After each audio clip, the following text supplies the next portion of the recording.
Let's talk about masculinity, first of all.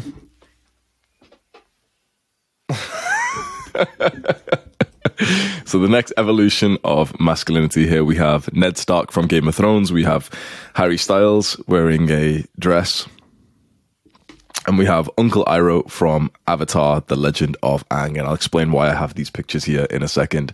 But first of all, respect to you for clicking on this video, because there's so many short clickbait videos on YouTube. There's shorts, there's reels, there's TikToks, there's porn, there's Reddit, there's all this bullshit bakwas content out there. And you've chosen to click on like a long, unedited style guide, which is just educational. So you genuinely have my respect for that. The guys who watch this channel, these kinds of videos, I actually genuinely have a lot of respect for you, because you have a top 1% attention span since you watch full length guides like this, and you don't get distracted and scroll down to the comments, do you, bro? So why should you listen to me on this topic? To be honest, I don't really know what I'm talking about in this area, but I just got an interesting insight that I wanted to share. I've been on my own masculinity journey. I should have put pictures of when I was younger, but basically I was like a modern young man. I was a pussy. I was like so weak and everything. And I've been able to build up a lot of masculine traits, discipline, leadership, responsibility, purpose, everything. So I've made a pretty good progress that I feel like has been a complete 180 in my life. And I've went through the stages of masculinity that we're going to talk about today.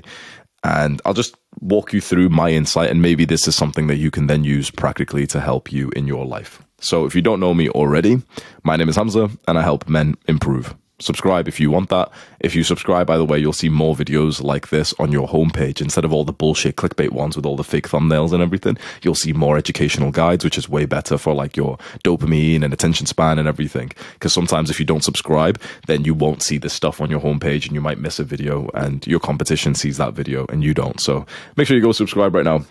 So there's three evolutions of masculinity. There's traditional masculinity, there's modern masculinity, and there's what I'm going to call the next gen masculinity, like next generation masculinity. And let's go through them. First of all, there's a guide that's at the top of the link in the description right now. It's called Everything You Need to Get Girls in 2024. If you just go have a look at the description, there'll be like a link that sticks out a bit more than normal. That's a guide on how you can basically use what we're talking about today, masculinity, in terms of attracting a good feminine woman that you can have either a good relationship with, or if you just want to like get some experience, go on dates and stuff. That's a guide on what you need to do that, along with this masculinity stuff that we're talking about today. So go get that link ready. You can watch it after you finish watching this video. It's at the top link of the description. Let's start with traditional masculinity. So here we have like some kingly looking guy. I don't know who he is. I just searched up like black and white picture of guy. Then we've got some like 1800s farmer. We've got some strong man in the 1900s. And then we have an Uber driver in the modern day. This is what I'd consider traditional masculinity, or at least they emulate this.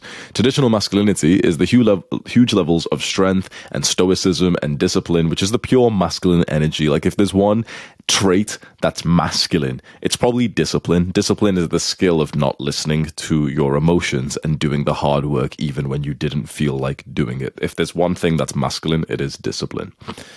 Traditionally masculine men have huge levels of discipline. Like this young man, or this man here, I'm just speculating, I don't know who he is, but like I'm assuming if he's like most immigrant taxi drivers, Uber drivers that I know, he probably works like 12 hours a day, every single day, doesn't complain. He probably works like 12, if he had a job through the Great Depression, he probably worked like 12 hours a day, every day. He probably wakes up at sunrise and works every single day, and then goes to sleep at sunset every single day. He wakes up feeling a bit tired, and he says, "Oh man, I feel tired. Oh well, gonna go and tend to the crops from sunrise to sundown." Traditionally masculine men just have this discipline where they're not getting influenced by their emotions. They're extremely hardworking to provide for their family, which is awesome. And I'd say the roles that reflect this would be like king, farmer, Uber driver. And see, that's where it gets a little bit unsexy, isn't it? You're thinking like, wait, like, yeah, king farmer's like so cool and everything. Like, why Uber driver? That's not as cool. Because this is what it looks like in the modern day. It's the Uber driver, it's the 9-to-5 worker who doesn't really like his life, but he works really hard. And that's really wholesome, right? Let me open up to you then. Because this has been my father. He's been traditionally masculine. He's worked extremely hard to provide for our family. the picture perfect, like traditional masculine man who just went out and just worked jobs he didn't like to provide for our family. And my mother stayed at home and never had to work, like whilst they were together. And she raised the children instead. Sounds awesome. Sounds what so many men these days really want, right? It's not as sweet as you think it is. Because when you're this traditionally masculine man, this hard-working man who's just working to provide for his family, it's so weird. It's not what gets you loved. I don't really speak to my father. My mother doesn't really speak to him. My sister doesn't really speak to him. My brother, I think, does a little bit. You can have a man, or you can become the man who's traditionally masculine, who just works hard, provide. It's your duty to provide for your family, and you make the money and everything. But if you're missing what we're going to talk about soon, like some of those more loving, warm, connecting traits, you might be providing for them, but it's very hard for them to actually have that connection with you where they like you and they want to spend time with you and they love you. And so my father works so hard, but working these undesirable jobs, working like this, often had to make him more of like a colder person, right? If you're like waking up and you're feeling a bit sick, but you go to work anyway because you have to provide for your family, and you're like a modern day Uber driver, 9 to 5, whatever, and you're working so hard every single day, not taking days off because you're going to provide for your family like this masculine man would, generally you're going to start to develop quite cold traits, and a lot of that will actually show to your family. So whilst you might be working really hard, you end up not connecting to your family as much. So for me as a child, I'd see my dad, like I'd wake up and my dad was already out the house. By the time he'd come home at like 6 p.m, I already had like the fun of the day. And I knew that when he comes home, he's going to discipline me. He's going to, make me do work. He's going to like attack me sometimes. And so from 6 p.m, it wasn't like happy time. And so imagine as a kid, I had associated like my dad being at home as like the unhappy, scared, traumatizing, abusive time. He's just been out at work for about 12 hours. And yet when he comes home, I go and quickly grab my little book about vampires, and then I go and sit in the toilet and lock the door so I don't have to speak to him. Because if I am outside, he'll walk up to me and he'll say, "Have you done your homework? Have you done this? Have you done this?" Suddenly it's like that being that disciplining father, it doesn't seem as cool anymore because, yeah, sure, it's important, it's strong, okay, awesome. But when you realize that it can actually quite push away your family from you, you can be quite cold, abusive, distant because you're working so hard. And you know what the hardest part about this entire story is? My father was he was overworked. He turned to alcohol. He was quite abusive. He was, traumatizing. He hurt me, hurt my family in many ways as he was working so hard. I retired him and his personality completely changed. He didn't need to work as hard, so he became so much more of like a kinder, friendlier person. I've not seen him shout in literally years. He looks healthier. Like, I'm actually proud of him, of the progress he's made.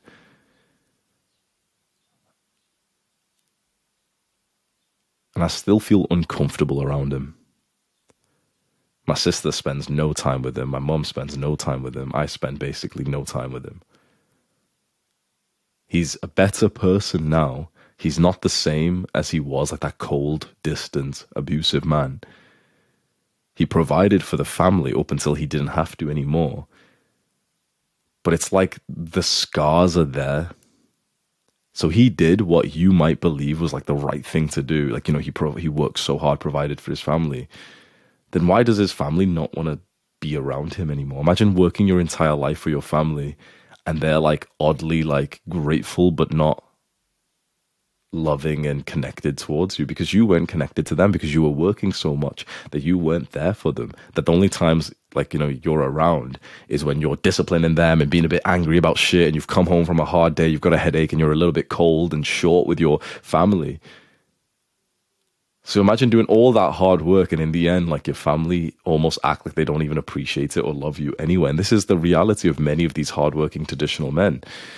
Honestly, I think you can't go down this route if you're educated or intelligent enough for the foresight to see the future. Because if you trade your entire life to provide for your family, but then often your family might actually not even like you because they genuinely rather be broke with a connected, loving father. So many of us men have been sold this lie about traditional masculinity that we've got to provide and, we've got to get the money, got to get the money. But actually, the truth is, a child would be fine with being broke if they had their loving, connected, present father with them. Your woman would be fine as well if she's a good woman. When you are this kind of man, you're often restrained in love, you're cold, because these are the traits you need, right? To be super disciplined, you need to be able to turn off your emotions. And often that can lead to you being a cold guy, even at home, and you might want to switch on the emotions. You sacrifice health and relationships for work and goals, which often actually decreases the work anyway, because, your health is worse, so your work becomes worse, so you make less money in a weird way anyway. You're often overworking, you have this immigrant mindset. We do this for duty to serve the ones that we love. But it's time men wake up and realize that this isn't serving the ones you love as much as you think it is. It's the distant, abusive father who spends time with his children only when he's punishing them. It's the unaffectionate husband who eventually gets divorced, no matter how hard he works, because his woman didn't feel love for 20 years. Imagine that. Imagine working and to provide for your family for 20 years and eventually getting divorced, which is happening at astronomical rates these days. And men are getting so confused, saying like, oh yeah, marriage isn't worth it, women are divorcing good men. It's because that man worked really hard, but he didn't do the other parts of what he should have, which is making his family feel loved and not just financially supported, but emotionally supportive. And when you're a traditional man, you're only really thinking about your duty as like a man to just work and make money. That's it. It's like you've reduced yourself down to being a mule. Think about that.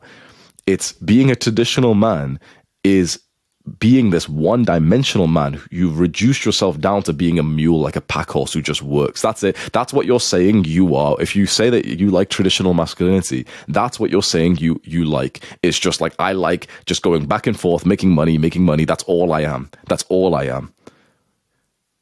We can do so much better than that. We are better than that.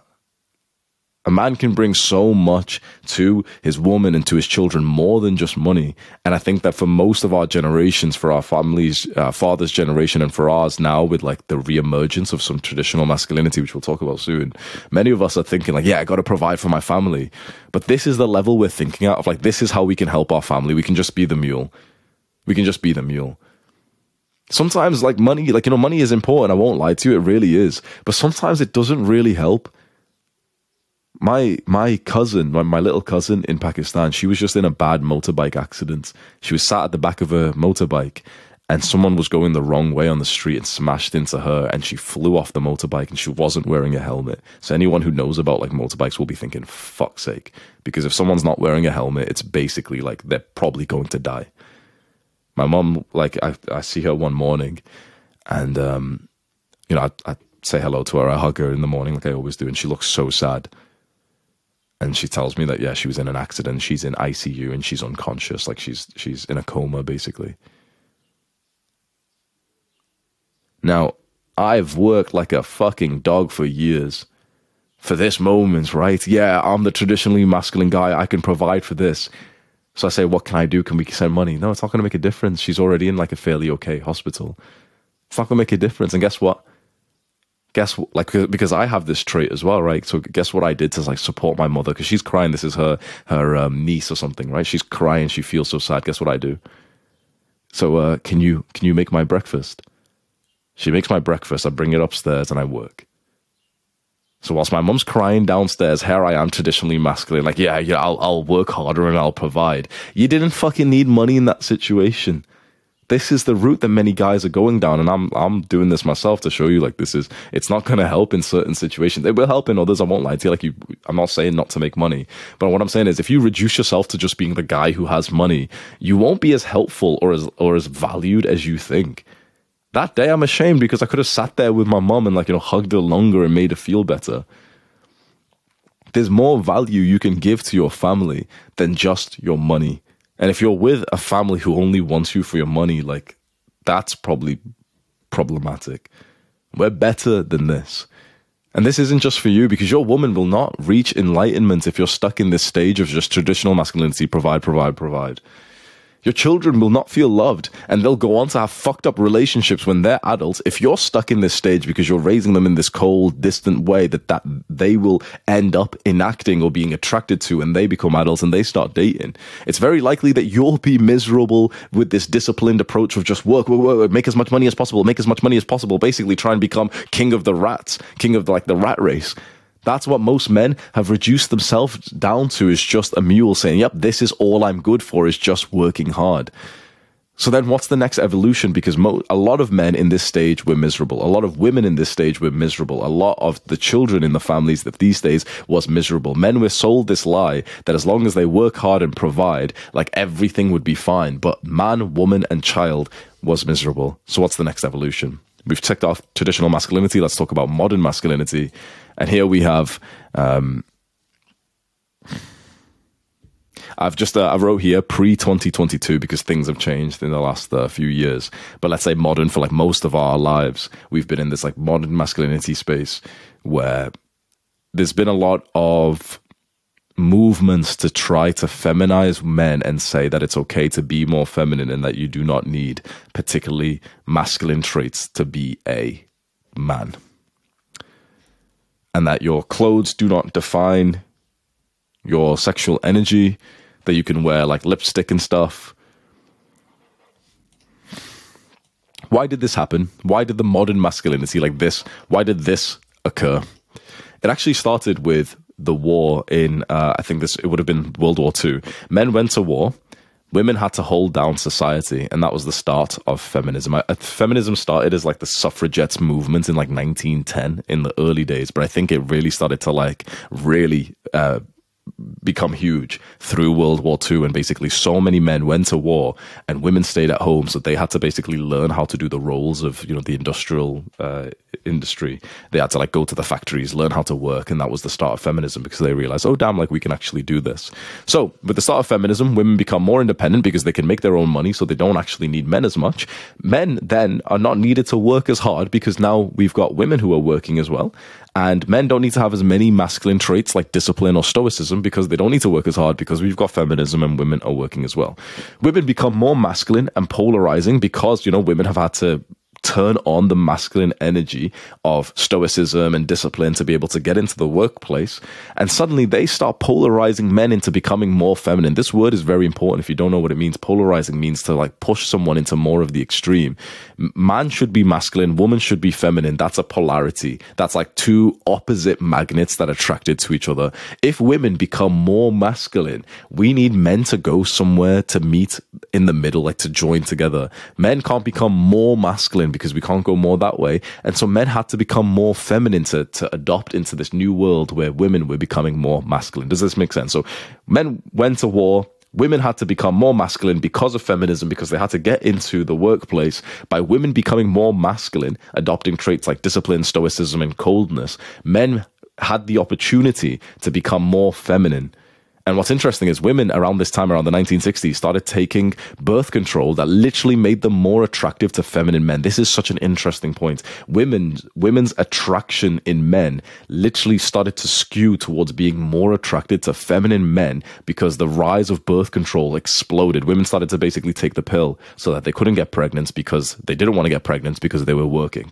So you can see this is a trickle-down effect of basically just the war and feminism. Women are suddenly taking a bunch of birth control. That actually changes the kind of man they're attracted to. When a woman is ovulating, she's most attractive to basically a primal masculine man because she wants primal masculine genes from this man to impregnate her. When she can't get pregnant anymore because she takes the pill, her attraction literally changes to be more attracted to feminine men. This has been studied, like well studied these days. And so that's so interesting. When women take the birth control, which they'll take because now they're really working and they don't want to get pregnant because they don't want to stop their work grind, they start getting attracted to more feminine men. Feminine men realize this, or men in general realize this, and start becoming a little bit more feminine as well because, you know, men will do what it takes to be able to attract a mate. So suddenly men are becoming more feminine. Boys were raised like girls in school. When we were in school, you remember this, like we were told, boys and girls are the same. You can do whatever you want. Oh, the girl doesn't have to choose the pink thing. She can have the blue thing and you can have the pink thing. It's okay. Like, you know, you're told all this shit. Now men act like women as adults and women act like men. Testosterone levels are at the lowest of human history because of evil companies that have been polluting our environments with toxins. All around us is plastics, which contains phthalates, which literally act as like estrogen inside of your body and will lower your testosterone and also make you more infertile. So we these days have the lowest testosterone out of human history ever recorded. The average man like our age has like a testosterone of like 400-500, which is about the same as our alcoholic, sleep-deprived fathers. If you're optimizing everything, you should be pissed off at that, right? And so the pendulum swung the other way completely. At first, we were all very traditionally masculine. Now we've swung the other way, and we are the modern masculinity. And what is the modern feminine man like? He's non-competitive because he was raised, one, he's got low testosterone, so that takes away a lot of the competitive edge. But he was raised in this like modern day education system that told him that we're all winners, we've all got the participation trophy, and so he doesn't work as hard. He's way more relaxed, or let's say I didn't want to put the word, but it is true. He's way more lazy, because relax is kind of like a good thing. But he's way more lazy. He doesn't work as hard. He doesn't have the discipline. He's way more emotional, which isn't a good thing. To integrate your emotions is a good thing. To be aware of your emotions is a good thing. Emotional intelligence is a good thing. Being emotional is not a good thing. And this is what the modern man is like. He takes less responsibility. He doesn't take responsibility for his family. He doesn't have that kind of desire. And therefore, with less responsibility comes mental illness. A lot of mental illness just comes from a lack of responsibility, because if you take responsibility for yourself and you live like a happy, healthy human being who gets sunlight and goes outside and touches grass and exercises, like, you don't usually get mental health problems. So most people, a lot of men have got mental illnesses because they're refusing to take responsibility, and also because they're quite lazy in the modern day. But I won't lie to you, there is actually some positive sides. A lot of us look at guys like this and we're like, oh yeah, this is kind of gross, this is so bad. The truth is, these guys won't ever like randomly touch your girl on a night out. Imagine you and your girlfriend go on like a night out. These guys would never touch your girl, right? Like you can imagine some traditionally masculine guy might randomly grope your girl and you have to like fight him or some shit. These guys wouldn't. These guys would never carry like a knife out in public. I know they're all celebrities, but I'm just using them as an example, and I'm illustrating, like, imagine a guy who wasn't ultra successful, like, but still had the same tendencies as these guys in the modern masculinity space. These kind of men would not randomly just hit you in public. They wouldn't be getting drunk, and then they wouldn't be racist. You can imagine these kinds of people aren't racist. They're actually very welcoming to like different races and stuff, right? So they're more friendly. There's less crime.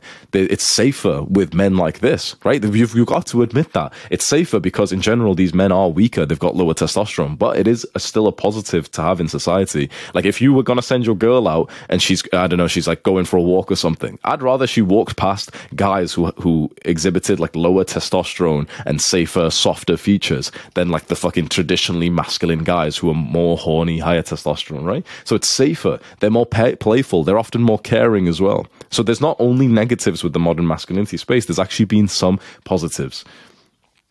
In general, these kinds of men seem to prioritize relationships, happiness, and traveling like as the priority over work.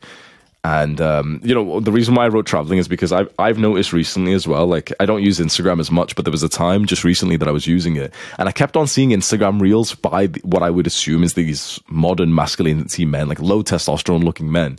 And they were just like making reels exactly how women used to a few years ago, where I saw this one of this like literally cute looking guy who had like thick, sexy lips and everything. And he's on the back of like this little scooter in Thailand.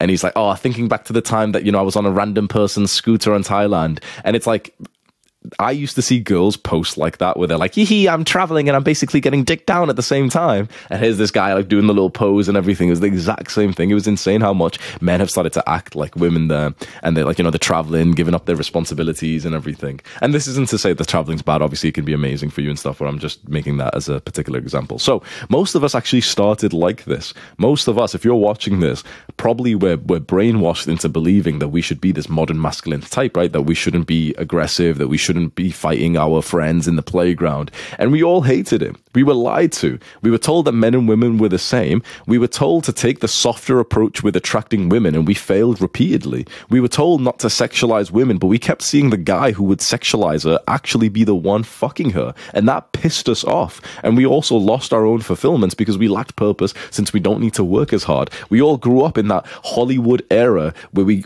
as young children, we kept on watching movies of the superstar, like fucking Spider-Man or something, where the main character is like spying on the girl and he's obsessing over the girl, and the girl's getting fucking deep-throated by the jock, but it makes the jock seem like the bad guy, and it makes the nerd seem like a good guy, and the nerd's obsessing over her, staring at her, getting changed and stuff, and eventually the nerd gets her. So suddenly all of us little like modern masculinity guys saw that, and in every movie, and we started to get brainwashed thinking, yeah, so I've just got to just obsess over a girl, keep thinking about her, and I'll eventually get her. And it turns out that's exactly the fucking opposite of what you do. And so we were sold this lie, and many of us fucking hated it. We were so bad at everything. We felt like we were low status. We were so insecure. We were all getting like bullied by the more traditionally masculine guys, and we weren't even attracting the girls that we want. We were following the advice that the teachers and Hollywood movies and news and all this shit and family told us, and it wasn't even working. So men have been miserable in this stage, in the modern masculinity stage, because we're not even needed anymore. Relationships have broken down. People aren't dating anymore. Suicide rates are sky high for men. And what's interesting is that women have been miserable as well. Even though they got what they wanted, women wanted feminism, equal rights, sexual revolution. But it's the highest levels of relationship insatisfaction. It turns out when you give like women what they say they want, it turns out it makes them miserable. Women said they wanted equal rights and they wanted to be able to like basically choose who they fuck without repercussions. They were given that. And it turns out all women basically want to fuck the same guys, but then the same guys don't want to commit to them, so that those women feel lonely because they're all sleeping with the same guy who isn't committing with them, and it's just kind of like casually fucking them. Basically, like the top 5-10% of men, like the chads, are sleeping with all the women, and the women are addicted to these guys and, getting so into them. But those guys won't commit to her. So she feels lonely because she's getting fucked, but not actually getting the commitment that she wanted, like the relationship she wanted. And so she starts to delude herself into thinking, yeah, I never even wanted love anyway. I just wanted to get fucked by this random guy. Men aren't happy because most men are not at that level where they can be that guy who's the chad who's sleeping with girls with abundance.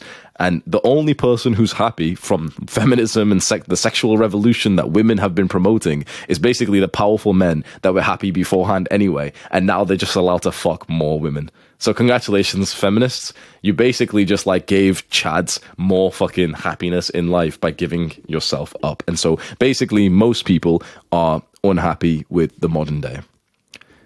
Then this man came onto the scene. And this may be one of the most important times of our generation. And I don't say that like lightly. I know that like people think that, oh yeah, he said this one cringe thing and Tate or whatever. Like, you don't actually realize how significant this moment was when Andrew Tate came onto the scene, because he was unapologetically traditionally masculine, and it pissed people off.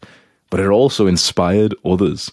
It woke people up for the first major time in the modern masculinity like space, maybe in the last like 40 years or so that, we've been getting more into this modern masculinity stage.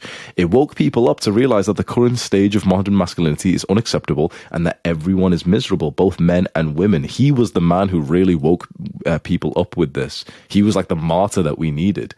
We need a change, but it's probably best if we don't go backwards. This was the one problem with Andrew Tate. He was unapologetically masculine, which is what we needed to see, but he was traditionally masculine. And so the split has been like, wait, do we go backwards and become more of that traditional masculine version of ourselves again? And it's probably better than what we're at right now, because less men wanted to kill themselves. Relationship satisfaction was higher. But it's probably best if we don't go backwards, because traditional masculinity still had those problems. As a man, you become like a mule to provide for your family that doesn't even appreciate it because you're missing those warmer and loving traits. You work so hard and then you get divorced. Imagine that. Imagine like we go back into traditional masculinity, as you, who is watching this, have probably tried to do recently since Andrew Tate has gotten more viral. You've probably pushed more into traditional masculinity. But statistically, your future is likely to be that you eventually get married, you find out that your wife has a high body count and she sucked a lot of cock. Like statistically, this is what's like likely to happen. And you'll also work so hard to provide for your family and you'll eventually get divorced.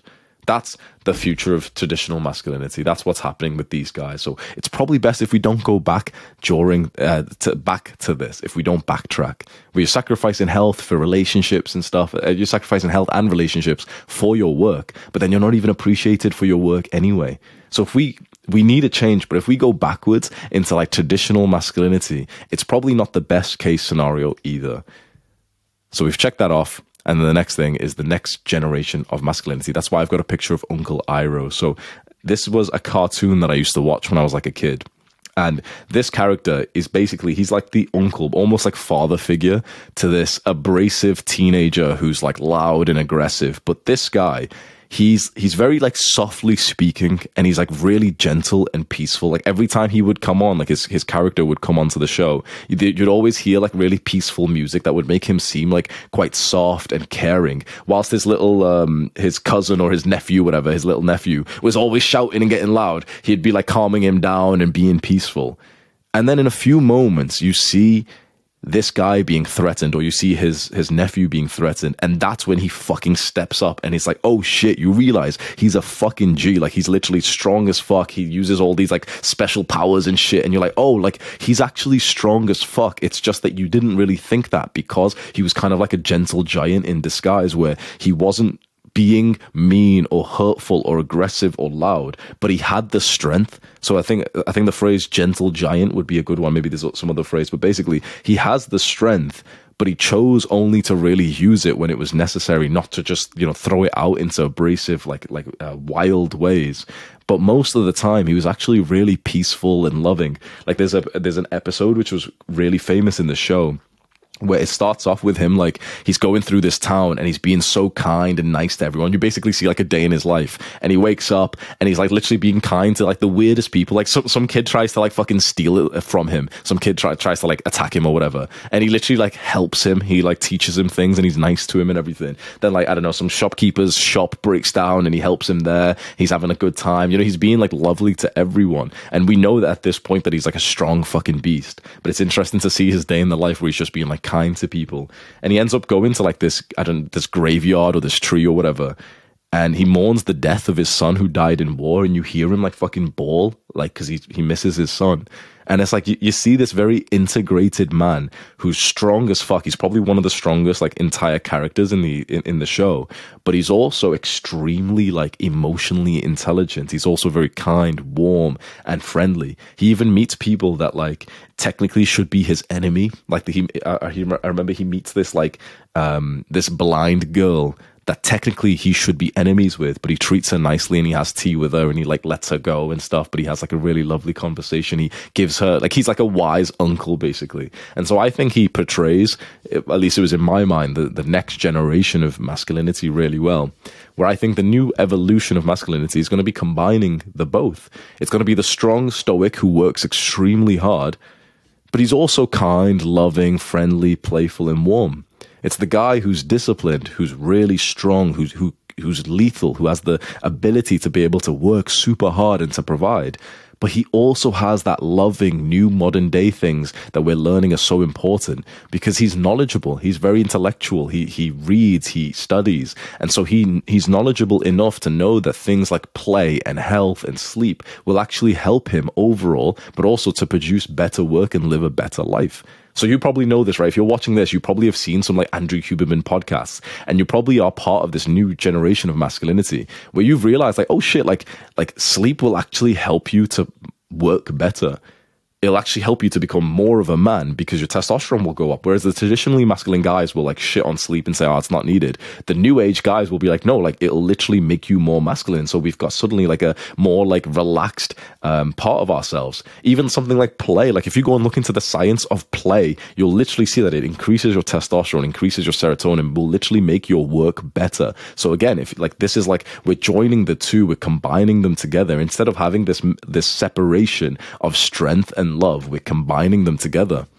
He knows that if he's cold to his children, they won't turn out as well as if he is warm and loving. Like the traditionally masculine man is cold to his children because he thinks it's his place to discipline them. But this man is knowledgeable because he's read books and he's studied, that he knows that if he's cold to his children, that they'll literally turn out much worse. He's read books on parenting to know that, like, being a warm parent, that, you know, reading books like How to Win Friends and Influence People and like how to actually handle conversations where the other person feels listened to. Why wouldn't you do that? Because look, if you are this goal-striving, hard-working man, you'd want the best of life, right? You wouldn't just want to fit into the pigeonhole of traditionally masculine like Andrew Tate. If you are really like traditionally masculine, if you are really a man who works hard, you'd want the best results in life. And so the the best results in life don't come from just being a one-dimensional mule who just focuses on making money to provide for his family. It comes from you actually being a loving father there and then, like being present, knowing these things, like how to be warm, knowing how to like make people feel listened to. This is what we're lacking, is a man who's combined both together. He's not a mule, but he's also not a pussy. So he's not a traditional man, but he's also not a modern man. And I would say he's somewhere in the middle, but obviously like these are two negative traits, but he's like a balanced man. And we'll talk about balance in a second. But basically, the truth will prevail. This is a little phrase I've been saying to myself. I'm pretty sure it's a quote that I've made. Maybe I've not, who knows? But what I mean by this is, over time, the truth will come out. And so you may as well start aligning to the truth now. So for example, over time, the truth will come out that degeneracy is bad. That's why when I make dating videos, I'm trying to push them more and more into like being more of a loving relationship vibe instead of like trying to fuck as many women as possible. Because over time, the truth will prevail and people will realize that trying to fuck as many women as possible isn't actually a good thing that men should be doing. The truth will prevail, which means that over time, we will step into this. Over time, like the traditional men and the modern men will be ruled out. The healthy man, the new generation of men will have to come out because the education and the knowledge is coming out every day. That, for example, like we know how to improve our health, our testosterone, and it comes from things that you might be surprised, where it's like sunbathing outside. The traditional man wouldn't do that. He'd think it's gay, but the next generation of men will think, oh yeah, that is important. That's what I'm going to do. So the traditional men, this is where your competitive advantage will come in if you become this next generation of masculinity, because traditional men will get mogged by this kind of man who's optimized health and relationships and now works better than the traditional man. So if you just want like work benefits, you'll actually do better becoming this kind of man because you'll integrate the things that will actually make your work better. Now, the modern men will get mocked by this guy who's even more loving and warm than they are, but he's also strong at the same time. So there's basically no competition. It's like the guys who are rigid and saying, no, I'm a traditional man, or the guys who are weak and saying, no, like I'm a modern man. They'll basically go extinct at some point because the truth will prevail over time, and the man who can merge both of those traits together will basically be better in every way than both of these guys. So if you're a guy right now like thinking, yeah, like, you know, traditional masculinity is so important, you'll basically get like weeded out of the gene pool because these men will be like the new age superhumans. These are the guys who work super hard, they train super hard, they produce amazing results in business in their careers, but they also have optimize things like their health and relationships so that their work is even better as well. The traditional man isn't doing that. The traditional man's mindset is literally just work, make money, give it to family. That's it. You see this in Uber drivers and everyone. The modern man has the complete opposite thing. His is like, I just want to have fun and I just want to go and travel and sleep around and everything. And that's not very helpful for them or for society anyway. This is where I think the next step will be. So how can you use this practically? Well, you just need to add in the thing that you're missing. So if you're more of a modern man, well, then increase strength. Find your self-transcending purpose, basically like a mission that's bigger than you. Like wake up and ask yourself, like, who could I help? What kind of people or purpose or mission could I go on that would help others? That's the important part. So many people in the modern, like so many modern men are just so selfish. And that's why they're so like tired and lazy and not hardworking.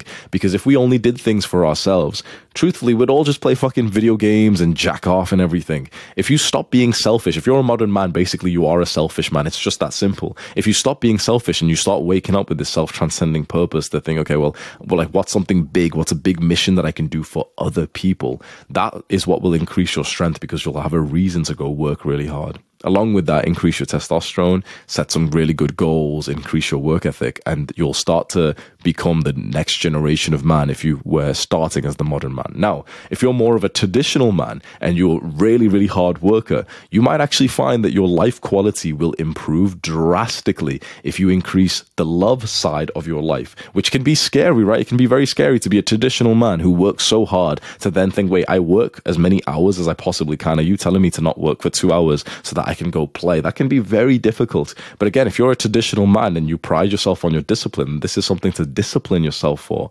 pride yourself on now the discipline of being able to add in these things that will actually make your work better anyway. So you add in some playtime with your family. And I'm not talking about video games or anything like ultra stimulating. I'm talking about playing with your family. If you've got like a little sibling or a child, go play tag with them for an hour every day. You're like, go and do something which is way more wholesome. Go and get like a little ball or a badminton set or something. Go play with your girlfriend or your mother or something. Like, you'll have an amazing time. And that's what your mother is going to remember. Your mother is not going to remember like you started to send her $1,000 a month or some shit. They're really not like gonna think about that. Your mother's gonna remember that one day that you and her in the sun played like badminton together for like 3 hours. That's what she's gonna remember. As she gets older and older, that's what she's gonna cherish. That one day that you decided to fucking step up and do this, compared to you just being in your room 24/7 trying to make money, thinking, yeah, I'll just be a mule. That's all my mother wants me to be. Is it? Fuck. This is what like your family, your loved ones actually want from you. Really, if your people love you, really love you, not your money, you, this is what they want more than money. It really is. Now, they might have money problems anyway, but a family that has money problems but has these is often just a better family in general than a family that has these problems but has money. Now, if you can have both, that's the best case scenario. So that's why we want to integrate both. If you're already a traditional man, you're already probably good at making money. You're already a really hard worker. So if you add in just a little bit of these, you'll find that you'll only have like a net positive to your life. You'll be more friendly, warm. You'll make more friends with happy people, and that'll help you to even make more money because happy people make more money, right? So it doesn't make sense to be only traditional or modern. It's just the suboptimal life. It might be great for ego if it's traditional, or laziness for modern, but you probably don't want to be seen as a mule or a pussy. Basically, you need balance, but most people do balance wrong. So the last tip I'll give you is just a quick lesson on how to actually achieve balance. And this is what people think balance looks like. They think it's like, okay, you've got a couple of things like work and fitness and business and relationships, and you try and increase all of them at the same time.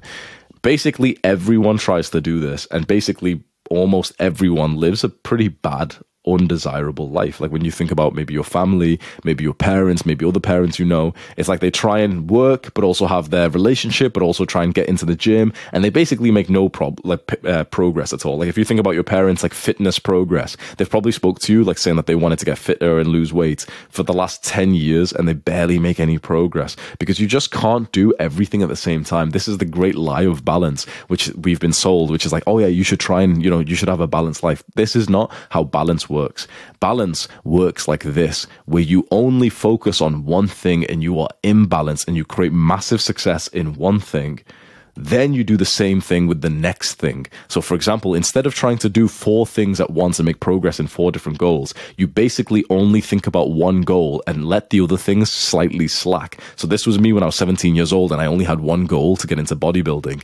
And then you make huge progress in that. Like I couldn't have gotten into bodybuilding, built this size, if I was also trying to do other things at the same time. I just focus on one thing. Then when you get to a really good level, you basically maintain that because it's so much easier to maintain than it is to grow. You maintain that, then you start the next thing. So this was me with bodybuilding. Then I maintained that for many years and I got into business and I was able to grow business really well. And I've just spent the last 4 years grinding on business, basically making no progress in bodybuilding. And it's only now that I've kind of I've had the space to be able to kind of make a little bit of progress in business and bodybuilding at the same time. But I've had to really work hard to be able to move 2 needles at the same time. But most of the progress I've made in life has come from just one thing at one time, one thing at another time, not like this at all. Maybe the next thing for me personally, the next arrow here will be something to do with love and really healing from the shit that I've been through as a kid, because it comes out in my relationships. As of right now, I really like just the 2-dimensional thing of bodybuilding and business. I'm really enjoying that, but I will start to add in the other thing and the other thing.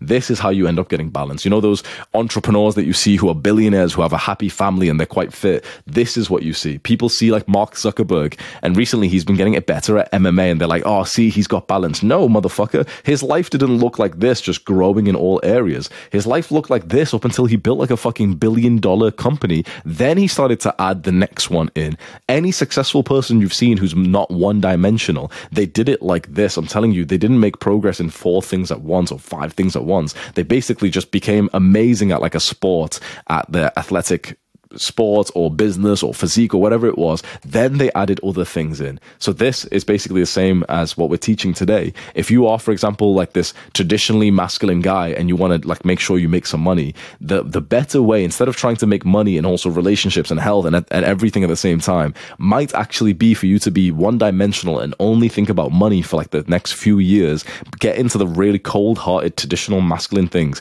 while still, you know, trying to like optimize your health and your sleep at the same time, because we know that's going to help. And then you add in the other thing. Then you add in the family after that, and you've got like a balance there. Then you add in the fitness. Then you add in the next thing. This is the way that I've added balance to my life. Where right now it's like if you saw like a week in my life, or I mean, I've just gotten into monk mode, so it's not very balanced. But if you saw like a few weeks of the previous weeks I was just on, you would have thought, oh yeah, shit, Hamza's got balance. He works for like 4 to 6, 7 hours a day. He goes to the gym. He's with friends in the gym. Then he meets girls. He's got a fairly balanced life. But it's because I did it like this. So never believe the lie that poor people will tell you, or that rich people tell poor people, that you can have balance, you can have it all. You've got to have it one thing at a time and then the next. Because to create progress in one area really takes like all of you. Even if it's something as simple as like going to the gym and you can, you know, make progress in 1 hour. It's just weird. It's like, it's just so strange. It's like often you won't make progress in bodybuilding unless if that's the only thing that you're trying to make progress in, even though it's an hour for the workout anyway. It's just strange. It's the same with business as well.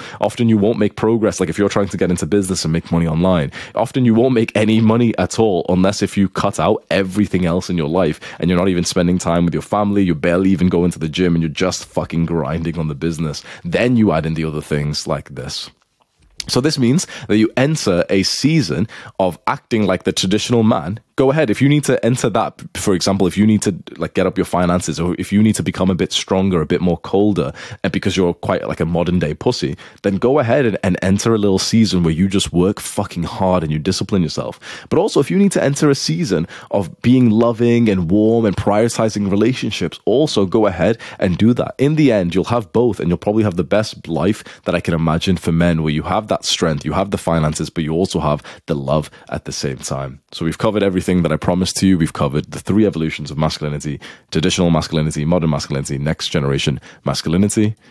And one last time, that top link in the description, go click that right now, because you'll be able to use whatever we've just learned today about masculinity, but to actually practically use it to go and get girls this year. So go click the top link in the description right now to go watch this guide. Do the hard work, especially when you don't feel like it. Mwah.